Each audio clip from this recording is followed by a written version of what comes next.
All right, welcome back live in the Prop Swap Studios, AM 1490 Sports Betting Radio, and it's time. It's time for your nightly dose, your nightly football fix with Johnny Mack, NFL Eagles Insider. Follow him on Twitter at JF McMullen, PhillyVoice.com, and Sports Illustrated at SI.com, and extending the play every Saturday morning from 10 a.m. to 11 a.m. And here we are, John. Shocker.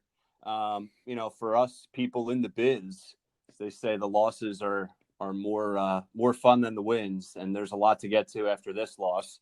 Doug venting on WIP this morning. He's pissed off. And I want to start with that, but how are you tonight? Doing well. Yeah, I think Doug kind of piggybacked off Jalen Mills. Jalen said he was pissed off after the game. Everybody's pissed off. Everybody's angry. They're undefeated in the post-game pressers, and, they know what to say.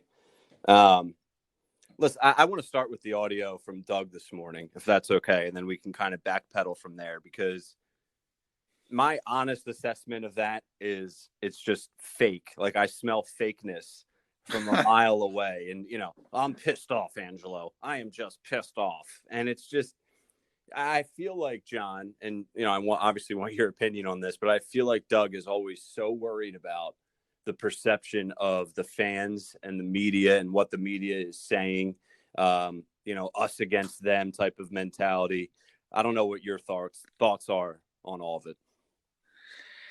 Yeah, I mean, he definitely plays the us versus them card. He's been doing that since the Super Bowl season. I've questioned how many times you can go back to it. So I agree with that part. He knows how to play the game. I mean, he was angry after the game. It was evident. And I don't blame him. He's probably peeling some paint off the locker room. He was definitely angry.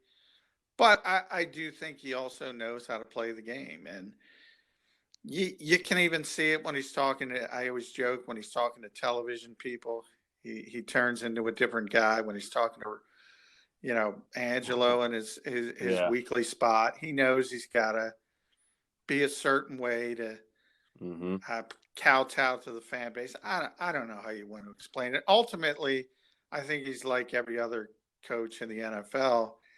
He doesn't care that much about what the fans think, but you got to pretend like you care what the fans think, if that makes sense.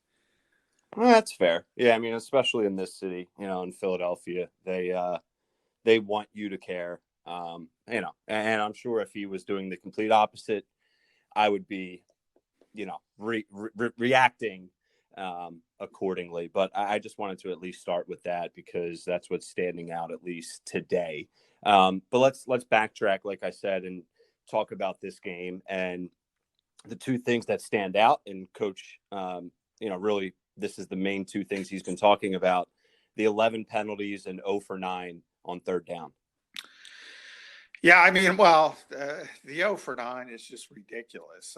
How you play 60 minutes of football and not convert a third down is pretty amazing if you think about it. And, I was the one who asked Doug the question after the game. Now, in his defense, he obviously was coming off, and you don't have the ability to see the film and everything, and he claimed it was too many third and longs, but there were plenty of third and shorts, especially early.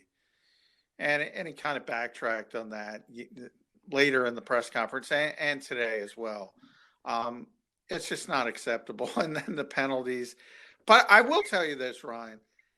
I think the biggest problem with this team and this organization as a whole, and I talked about this with our buddy Rich Q on extending the play on Saturday.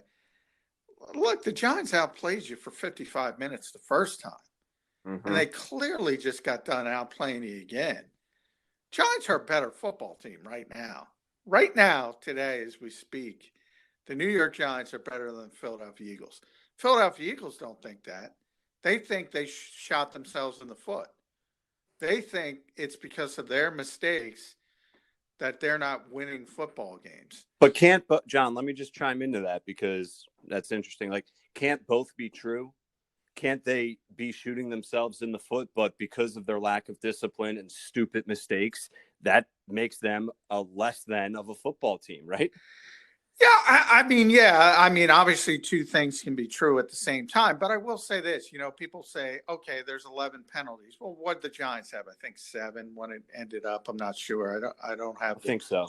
the game book in front of me. But the point is, this is an NFL game, average NFL game. You're probably going to have 8 to 10 penalties, unfortunately. So, okay, they were a little high. But I mean, what? You play a clean game and you have 6 or 7 penalties. I mean, some of that is baked in. Now, the offsides, you know what a dumb penalty is and what isn't. Sometimes you just get a bad PI call on you. Sometimes you get a questionable roughing the passer, whatever happens. I understand there were some bad penalties in there, but I don't think about and say that's why the Eagles lost the game because of those dumb penalties. No, they lost the game because the Giants had better players who outplayed the Eagles, and that's my takeaway. The issue here, and it starts with Carson Wentz, obviously, because I think everybody has chimed in about Carson Wentz. And I'm sure we'll get deeper into this, the latest being Mike Silver in the NFL Network. But everybody's got their theory on what's wrong with Carson Wentz. I think it's ox and razor. Simplest explanation is often the right explanation, usually. Personnel stinks, man. Matt Pryor stinks. Suo Pettis stinks. The receivers stink. Miles Sanders can't catch a football. He's an awful receiver. He's never in the right spot. These guys stink right now. That's the problem with the Philadelphia Eagles. Yep. They do stink. Okay. They do stink. But we were talking about this team and the guys, a couple of the guys you just mentioned, Miles Sanders, Matt Pryor, obviously we weren't expecting his role to be at the level it's been at on and off throughout the year. But these are their guys. And Miles Sanders had a solid rookie year, as you and I have talked a lot about leading into this season. A lot of fans' expectations of what his production would be this year was overblown. But still, I think you and I could agree going into this year, Miles Sanders is a very, solid starting running back in this league who is poised to have some positive progress. My point is they still have the weapons. They still had the weapons yesterday, John. On paper, they're a better football team than the New York Giants. So then what? Do we have to look more at the coach and the coaching staff? I mean, I don't like playing the blame game, but we play it. Like, what's wrong with this organization right now? Well, and that's the haughtiness I talk about. Typically, they are a better football team. If Isaac Seumalo is out there, Brandon Brooks is out there, if Zach Ertz is out there, if Alshon Jeffrey was healthy, if Deshaun Jackson was healthy, and all these injuries, if those guys were out there, I would agree with you. They're a better football team. Well, they're not out there. And I talked about, to me, it was the interior guys. It was Opeta and Pryor specifically, but even Jason Kelsey had one of his worst games. And I don't know, it could have been because he knew he had to help those guys so much. It was kind of wearing on him, and that could have created some of the bad snaps. Unfortunately, we didn't get to talk to Jason. Usually he's above board, so he'll probably talk to us this week. But I mean, if you look at the game on film, and I rewatched it, early in the game, Carson was getting killed. Interior rush. Leonard Williams was just devastating. The inside of that line, I think he hit Carson 5 times. And by the end of the game, even when they were holding up, Carson was expecting the pressure. And then it creates this, I called it the prophecy versus the self-fulfilling prophecy. Either it happens and the pass rush was there, or it didn't happen and Carson thought it was going to be there by the end of the game. So I look at those two interior players, and they just played pitifully throughout the game. And that has, I always talk about offensive football in this league. when you see bad offensive football, 98% of the time you can trace it back to the offensive line. If you can't block anybody, you can't have success offensively. That's what happened to the Eagles. That's what happened. And we can argue because Doug has been through 2 press conferences after the game and now today, and it's tough to get in this Zoom environment. It's like Nate Herbig was dressed, and by the way, Nate Herbig is not great either, but why wasn't he playing? Mm-hmm. Why wasn't Isaac Seumalo playing? Remember, they started that 21-day practice window, trying to be cautious because he hasn't played since week. They wanted to ramp him up. And guess what? You know what happened?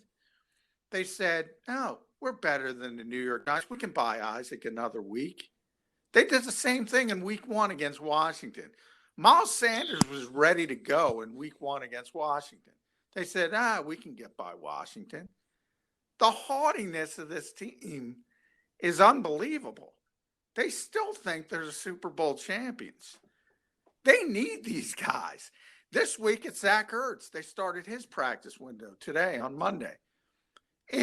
I was told Zach was ready to go this week, but he couldn't because he's on injured reserve. So he had to sit out the 3 games. If he's ready to go, he better be out there. Isaac better be out there. The best players need to be out here because guess what? You're not better than the New York Giants. You're not. So if somebody's available, put them on the field. So who's that? Continuing with the blame game, and this is we'll transition away from the blame game in a second. But is that the front office? That's Doug, or is it both? I think it's a combination of both. I mean, they're both involved. Howie's involved with who's going to be on the game day roster. And by the way, people get all upset about that. That's every general manager in this league is involved with that decision making. So that's not rare. And other teams have tried to buy weeks for injured players and tried to be cautious and thought they saw a weak opponent on the schedule and tried to get away with something. And sometimes you don't even think about it when it works. But when it doesn't work, you think about it. And if guys are healthy, this team's not good enough to play that game, is my point. Mm-hmm. They're just so if they have a better player who's been cleared by the doctors and they're worried about rust, no, let them work that out on the field because guess what? Isaac Seumalo is going to be better than Matt Pryor or Suo Peta, even if he's working out the rust issues on the field. Might not be great, but it'll be better. All right, so we're talking with John McMullen. Follow him on Twitter at JF McMullen, host of Extending the Play every Saturday morning right here on 1490 from 10 a.m. to 11 a.m., phillyvoice.com and Sports Illustrated at si.com.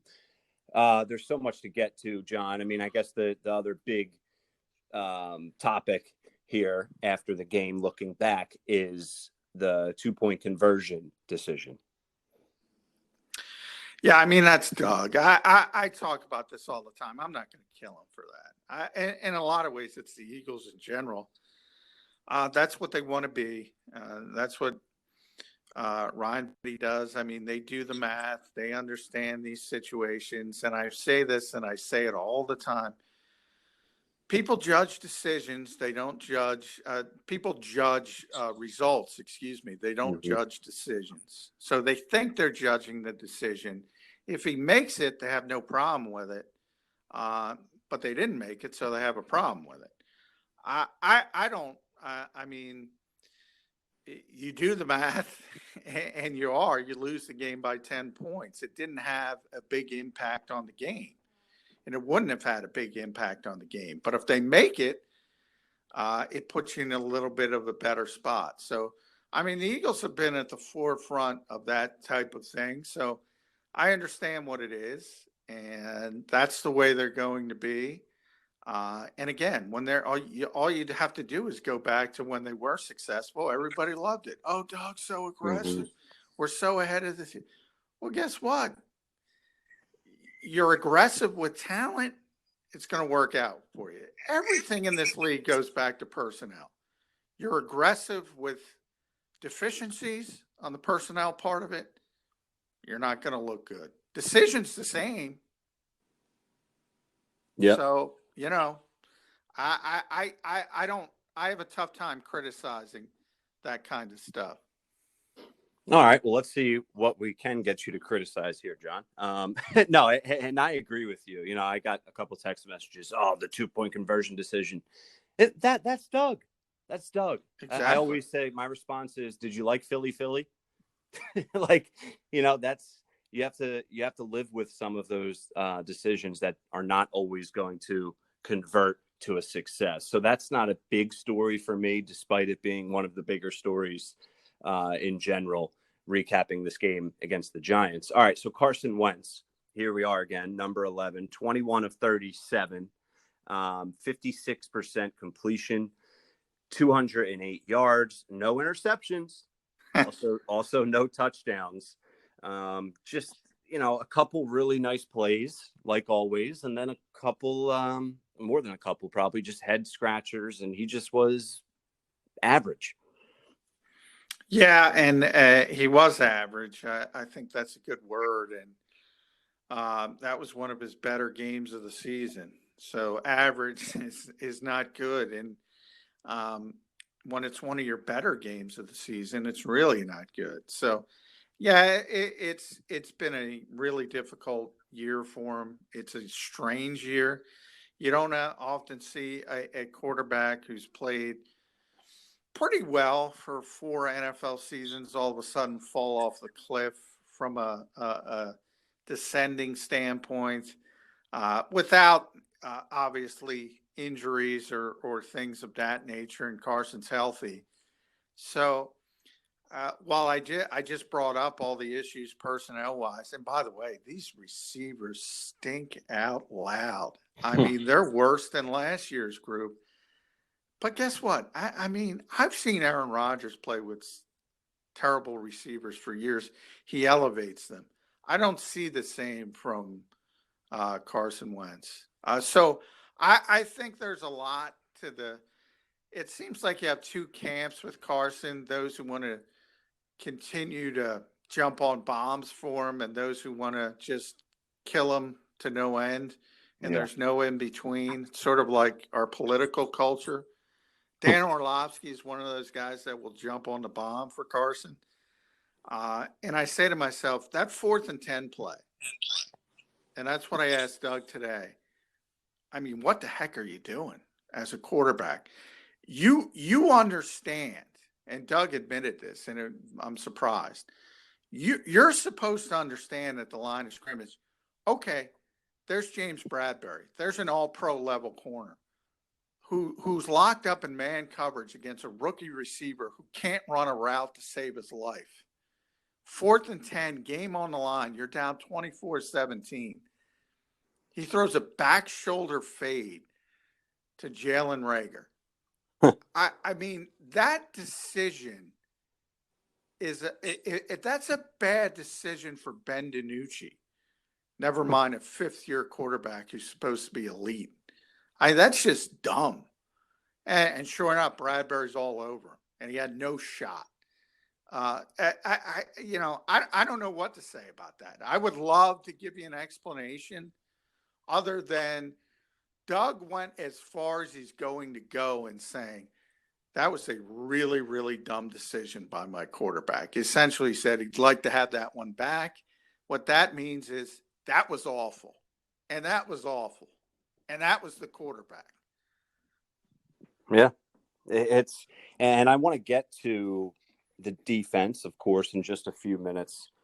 But let's just talk about the wide receivers a little bit more for a second.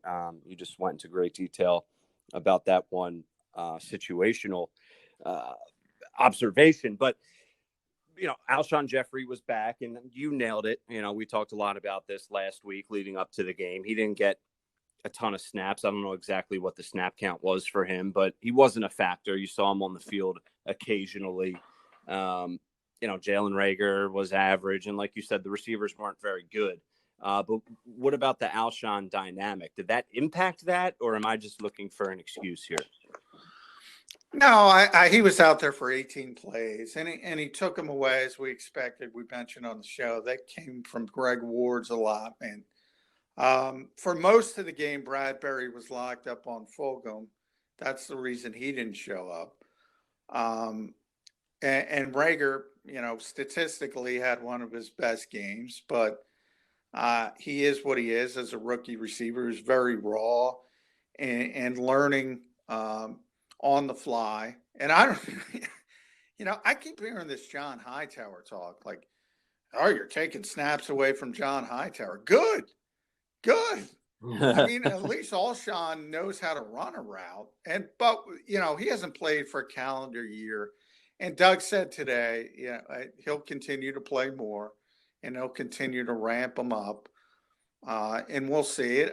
Again, it'll be taking playing time from Greg Ward, which is no great tragedy. There's a guy, it's interesting. There are certain players with this fan base, and they love Greg Ward. And for instance, they hate Nate Gary. Now, they both stink. I don't know why they gravitate towards one and despise the other. I joked, we're a game or two away from the 7 catch for 14 yards Greg Ward game. I mean, this guy is a receiver in the National Football League, and he's averaging about 8 yards a catch. Yeah. There's no production from this group, and I thought there's no way it's going to be worse than last season. Guess what? It's worse than last season. Somehow. It is. And not only just the receivers, John, just everything. like everything. I mean, Carson Wentz looks more and more lost, and the offense as a whole looks more and more lost, and they're coming off a bye and against a bad team. And listen, like you said, John, the Eagles aren't a good team either, but you have extra time to prepare. You have some type of momentum going into this game with extra time, and this is how they show up. It's concerning. And now next week they're on the road going up against the Cleveland Browns, who pulled out a win 10-7 over Houston at home in a bad weather game. And I don't really know what Cleveland is, but the Giants are on a bye. So what I'm getting at is the Eagles, if they somehow win next week in Cleveland, they're going to be a game and a half up over the Giants and still in first in the NFC East. And they still are in first. Well, yeah, they still are in first. That's the joke. I mean, this division is 2-18-1 outside the NFC East. It's just, it's not like the Giants are a good team. They're not. They're still learning how to win. But they're a better team than the Eagles right now. That doesn't mean they're going to win the division because they have their own issues and they still have to learn to beat some real teams, which they haven't done. They've beaten Washington twice and the Eagles once. They haven't won a game outside the division. So, it's not like they're in a great shape, but that's where I brought up that point of the haughtiness of the Eagles. This is not the 2017 Eagles. This is not February of 2018. This is not when they won the Super Bowl. This is a bad football team that thinks they're a good football team and thinks they're shooting themselves in the foot. I will say, it's difficult. You see this around the league. Like Monday Night Football tonight, people are talking, well, Minnesota's playing Chicago. Chicago's been a house of horrors for the Vikings, and people use home field and say, well, there is no home field anymore. There is none. Forget about it. So when you see an empty MetLife Stadium, it's just a morgue in there. So when you talk about, how did the Eagles not show up? You got to manufacture your own energy. How do you do that? I don't know how you do that. Brandon Graham can do it. Certain players can do it, but it's a real thing because these environments are just terrible for these players. So in a lot of ways, I can understand why it takes them a little while to to get into the flow of the game. On the other hand, you got to say you're a professional. The Giants are dealing with the same thing. The Giants typically would have 80,000 fans there, with, of course, lately 30,000 of them would be Eagles fans. But nonetheless, you would have that excitement, that electricity in the air. You got nothing in this weird season. Yeah, you have nothing, but the Giants had nothing either. Well, yeah, I mean, that's what I said. It's an even playing field. Can't use it as an excuse, but when people say, how can they not be excited to play? Well, I mean, I think it's pretty self-evident.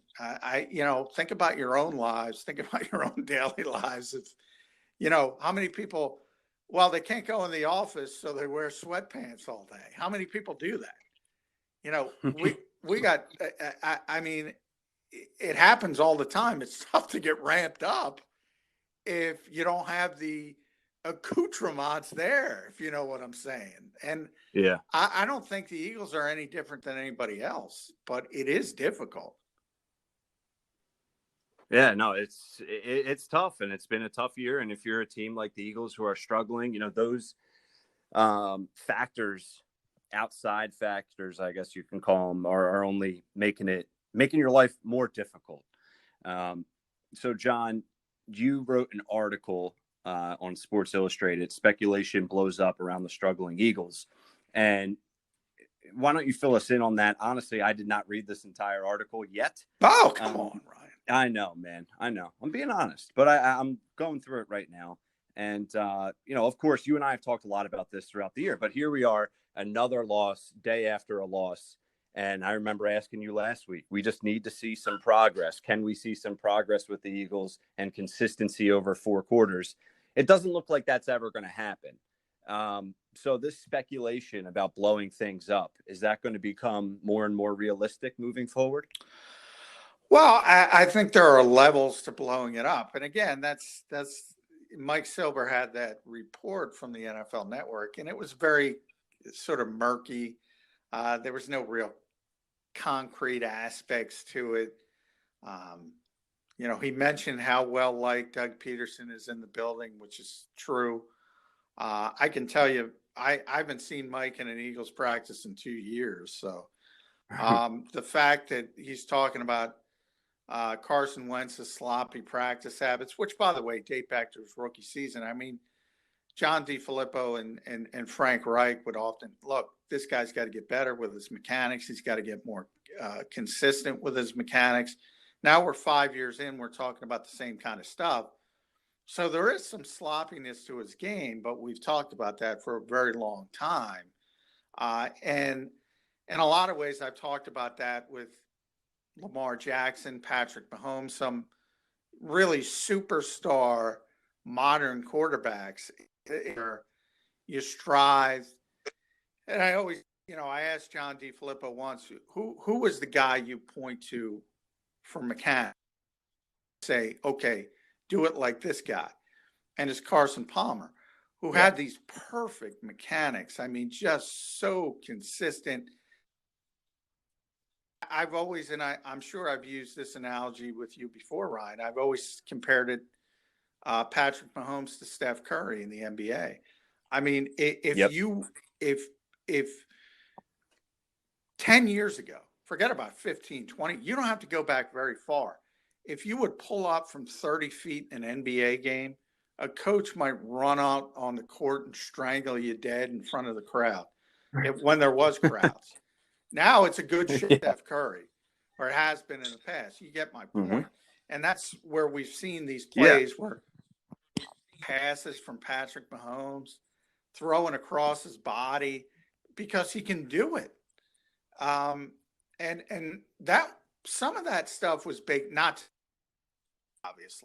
to the success that Patrick has had, but some of that same kind of stuff was baked in with Carson Wentz.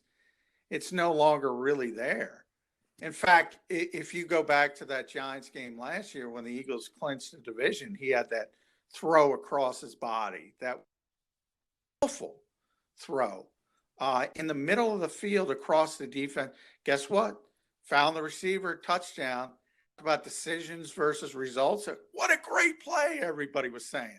It was a terrible decision. Yeah. It was a great result. And that's what is missing with Carson Wentz. These spectacular plays, where have they gone? Is it just personnel? But if you're talking about blowing up this team, I'll tell you right now, the GM's going to be there. Jeffrey Lurie's not moving away from Howie Roseman. I think the coach is going to be there, should be there. I mentioned this on a different show, Ryan. February of 2018. February of 2018. This team won a Super Bowl, a championship for the first time since 1960. And we're not even to February 2021. And Doug can't get station. So he's not going anywhere unless he butts heads with Howie Roseman. So that leaves Carson Wentz. And if Carson Wentz continues to play the rest of this season the way he has the first half of this season, yeah, he's in trouble. But even him, because of his contract, he's probably in trouble, but 2022, not necessarily 2021. So it depends what your definition of blown up is. Yeah, I mean, I don't know. I don't know what it is either. I know you don't know. It all varies, and people use blow up and have different things in mind. But just one more question here regarding Carson Wentz and Doug Pederson, and something that Doug said yesterday and after the game last week, and even this morning. Put the blame on me. I'll worry about the players. He said last week, we're not going to change who Carson is. I'm paraphrasing a little bit. And Carson doubled down on that as well. At what point behind the scenes, and this is just speculation for us, but at what point does Doug say, all right, man, we have to reel things in? And he has to maybe start treating him like a Nick Foles and just say, let's simplify things. This is where I am telling you to go with the ball on this play. If it's not there, you throw it away. Like at what point do they get to that level here just to try and almost save the guy's career? Or is that a little No, dramatic? I don't think it's traumatic.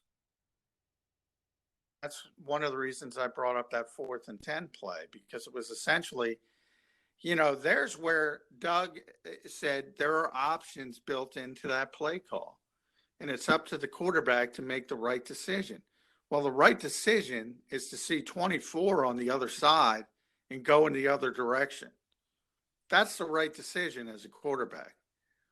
Now, are we at the point where you have to take that away and just say,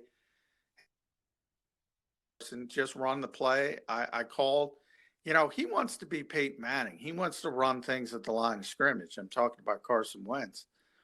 I think he's proven he can't do that. So, yeah, somebody's got to get through to him. And whether you want to call it simplifying, he doesn't have Foles' personality. I always say Nick craved being told what to do. Nick didn't want those options. He wanted to be told what to do. Carson doesn't want that. So that's one of the things that Doug is wrangling with. And right now, Carson is not handling the autonomy he does have very well. And a lot of that is probably lost confidence, to be honest. And again, I'll go back to where I started. Personnel. If the personnel is better, if Brandon Brooks is out there, if Isaac Seumalo is out there, if Zach Ertz is out there, if Dallas Goedert didn't get hurt, if Rager had been playing the whole season, who knows? It would be better. How much better? It is right now, but I don't think it would be championship better. Let's put it that way. This team needs a personnel makeover. So we'll go back to blown up now. Yeah, they're going to have to make drastic changes on this roster. That's the biggest blow up. Drastic changes to the NFC East leader, Philadelphia Eagles, coming off another poor performance, losing to the New York Giants 27-17. Carson Wentz was average at best.